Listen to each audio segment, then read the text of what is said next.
Hai Sobat Kata Cerita, sudah siap dengarkan cerita selanjutnya? Let's go! Bab 32, Perpisahan Tanpa Kabar. Yongki membuka mata, dia sudah berada di rumah sakit dan ditemani oleh Miftah. Ingin berterima kasih karena sudah menunggunya, tetapi dalam hati juga marah karena Miftah secara terang-terangan mencintai Indriya. Yong, aku memang mencintai Indriya, tetapi aku tidak akan melangkahi batasku. Selama dia jadi istrimu, aku tidak akan macam-macam. Dan aku ingin kita saingan secara sehat. Karena Indriya bukan barang untuk perebutan. Biarkan kelak dia memilih apa yang membuat dia bahagia dan nyaman, ucap Miftah. Yongki kesal, seolah dirinya terlihat sangat kekanakan, tidak ada sifat dewasa sama sekali.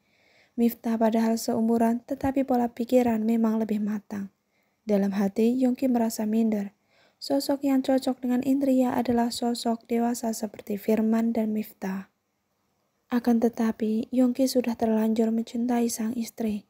Dia tidak akan melepaskan walau apapun yang terjadi. Mengenai video sudah berhasil aku hapus. Timpal Miftah. Serius? Tanya Yongki memastikan. Iya, aku meminta bantuan Ronald. Balas Miftah santai. Yongki tersenyum. Ronald adalah teman mereka saat dulu kuliah di luar negeri. Lelaki cerdas dari Italia yang sangat berbahaya jika sudah memegang keyboard komputer. Dia apa kabar? Tanya Yongki berusaha santai. Baik, dia bilang istrimu cantik dan berharap kamu cerai dengan Indriya. Jawab Miftah. Kalian bangsat semua. Pekik Yongki. Hei, wajar tidak sih kalau lelaki mencintai kecantikan? Ujar Miftah tertawa puas. Tapi ya lihat-lihat dulu dong. Indriya masih sah menjadi istriku. Beraninya kalian melirik. Dia istri loh, bukan hanya pacar aku. Sela Yongki. Iya. Padahal dulu kita selalu berbagi pacar. Gumam Miftah tersenyum geli. Pacar dan istri beda. Pacar bisa dinikmati bersama. Kalau istri hanya suami yang boleh. Ancam Yongki. Lalu apa yang akan kamu lakukan pada Sinta? Dia sudah keterlaluan sekali loh mempermalukan Indriya. Wanita yang tidak pernah menunjukkan wajah malah sampai ditarik jilbabnya sampai terlihat rambutnya. Pastinya Indriya sangat marah. Tanya Miftah penasaran. Aku memang kecewa pada Sinta, tapi aku tidak berani melakukan apapun padanya. Bagaimanapun juga, dia pasti sangat patah hati karena sudah kuberi harapan palsu. Saat ini, yang aku pikirkan adalah bagaimana cara menemukan Indriya. Aku tidak mau kehilangan dia, Mif. Aku bisa mati jika hidup tanpa Indriya. Jawab Yongki kebingungan dan hampir menangis. Heleh, lagian kamu belum bertemu dengan Indriya, hidupmu juga baik-baik saja dengan Sinta. Malah kamu abaikan Indriya. Ejek Miftah. Kamu tak punya rasa simpati kepadaku kah? Kau ini sahabat atau apa? Pekik Yongki. Salah kamu sendiri terlalu egois dan keras kepala, Yong. Jawab Miftah. Iya, dan aku menyesalinya. Tidak hanya kehilangan istri, aku juga diusir oleh orang tuaku. Keluh Yongki. Terus kamu mau bagaimana? Tanya Miftah mulai serius. Aku harus mencari Indriya, tapi kira-kira dia di mana? Aku sama sekali tidak tahu tentangnya. Ah, kau parah. Aku sudah tidak bisa berkomentar tentang kamu lagi. Tapi saran aku sih, kamu temui kedua orang tuamu. Siapa tahu mereka bisa memberitahu mengenai saudara atau siapapun yang berhubungan dengan Indriya. Aku takut, Abah dan Umi malah ingin mencarikan suami baru untuk Indriya yang lebih baik. Aku heran kenapa mereka sama sekali tidak mendukung anak sendiri. Keluh Yongki. Hahaha, terima saja nasib kamu, Yong. Sialan kamu, bisa-bisanya bahagia di atas derita orang. Umpat Yongki. Gini aja, besok pagi kamu pura-pura sekarat. Siapa tahu kedua orang tuamu mau memaafkan kamu dan memberi informasi mengenai Indriya. Saran Miftah. Yongki meringis. Walau ide Miftah terkesan gila, tapi dia tetap ingin mencobanya. Pagi ini, Indriya malas-malasan untuk bangun. Apalagi dia sedang libur sholat sehingga bisa bebas tidur. Semalam dia sudah meminta bantuan pada Firman untuk mengundurkan diri sebagai dosen. Entah kenapa Indria kali ini lebih menginginkan untuk melanjutkan usaha kedua orang tuanya di bidang kaligrafi. Dengan begitu, Indria untuk sementara ini bisa terhindar dari suaminya yang sudah pasti akan mencarinya.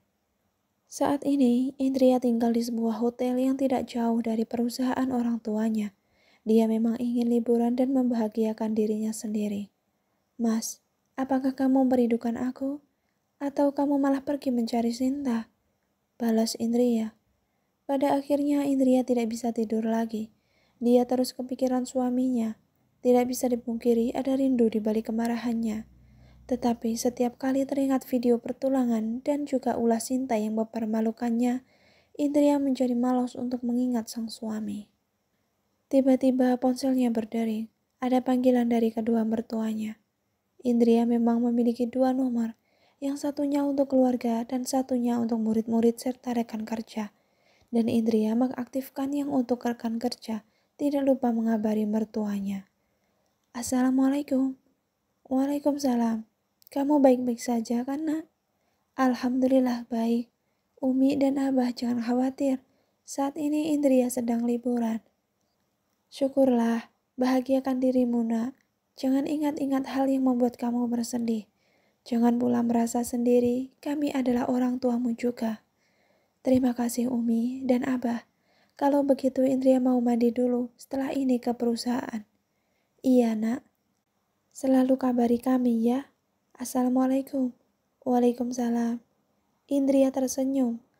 Setidaknya masih ada mertua yang begitu baik dan mengisi kekosongan hatinya saat ini. Lebih baik aku melihat proses membuat kaligrafi saja Sudah lama sekali aku tidak main ke sana. Batin Indria berusaha menghibur diri. Indria segera bangun, mandi dan memakai gamis serta jilbabnya. Tidak lupa menutupi wajah dengan cadarnya. Setelah keluar dari kamar, dia langsung menuju ke lift. Tetapi begitu masuk, di dalam ada seorang lelaki. Indria tidak berani melihat. Dia langsung menundukkan pandangannya ke bawah. Dalam menit pertama, terasa biasa, sampai tiba-tiba ada goncangan keras dan suara berdecit yang memekikkan telinga. Indria berguncang sampai tubuhnya hampir terpental, tetapi ada tangan yang segera meraihnya. Ah! Indria menjerit keras. Dia begitu takut, begitu tersadar dia sudah berada di dalam pelukan seorang lelaki. Kedua mata mereka bertemu untuk sesaat kemudian sama-sama mengalihkan pandangan. Ah, maaf. Ucap Indria malu dan melepaskan diri dari lelaki itu. Tidak apa-apa, kamu baik-baik saja? Iya, terima kasih sudah menolong. Jawab Indria gemetar hebat. Sungguh tadi rasanya seperti terjun bebas, tapi dalam hati terus bersyukur karena masih diberi keselamatan. Ini minumlah, biar kamu bisa sedikit tenang. Bujuk lelaki tersebut sembari menyerahkan sebotol air mineral. Indria terbengung. Dia merasa sungkan menerima pemberian orang asing. Ini kamu terima saja. Belum aku buka dan pastinya tidak ada racun. Setelah lelaki tersebut tersenyum manis. Indria tidak menyangka jika selain suaminya ada lelaki yang jauh lebih tampan. Hanya saja Indria sebatas mengagumi ciptaan Allah. Dia menerima botol air mineral dan hanya memegangnya. Terima kasih, jawab Indria. Lelaki tersebut lagi-lagi hanya tersenyum, kemudian berusaha untuk membuka pintu. Pintunya tidak bisa dibuka, ucap lelaki itu. Coba minta tolong siapa tahu ada yang mendengar. Balas Indria mulai panik. Baiklah, jawab lelaki tersebut. Permisi, siapapun di luar tolong laporkan jika lift ini rusak. Lelaki tersebut mencoba berteriak berkali-kali dan akhirnya ada sebuah jawaban yang membuat keduanya lega. Iya, sedang kami perbaiki, mohon bersabar untuk 10-15 menit. Baiklah, terima kasih. Indria lelah berdiri terus, kakinya mulai kesemutan. Mari kita duduk saja sambil menunggu. Jangan takut, aku tidak punya niatan jahat. Bujuk lelaki tersebut juga duduk duluan. Aku tidak berpikiran begitu, hanya masih syok dengan kejadian tadi. Balas Indria. Perkenalkan, nama aku Hasbi. Nama kamu siapa? Indria. Jawab Indria mencoba tenang tetapi menundukkan pandangannya. Mungkin ini takdir. Gumam Hasbi lirih. Apa? Tanya Indria kurang begitu mendengar. Tidak apa-apa, ayo minumlah biar hatimu sedikit tenang. Maaf ya, aku izin minum dulu. Setelah Indria berbalik arah agar wajahnya tidak terlihat saat minum. Lelaki tersebut juga mengalihkan pandangan ke arah lain untuk menghormati Indria yang minum biar tidak sungkan. Tetapi diam-diam lelaki itu tersenyum lebar. Terima kasih sudah menonton. Bantu support aku dengan cara like, comment, subscribe, supaya aku semangat bikin videonya. Share ke teman-teman dan sosial media kalian juga ya. Bye-bye.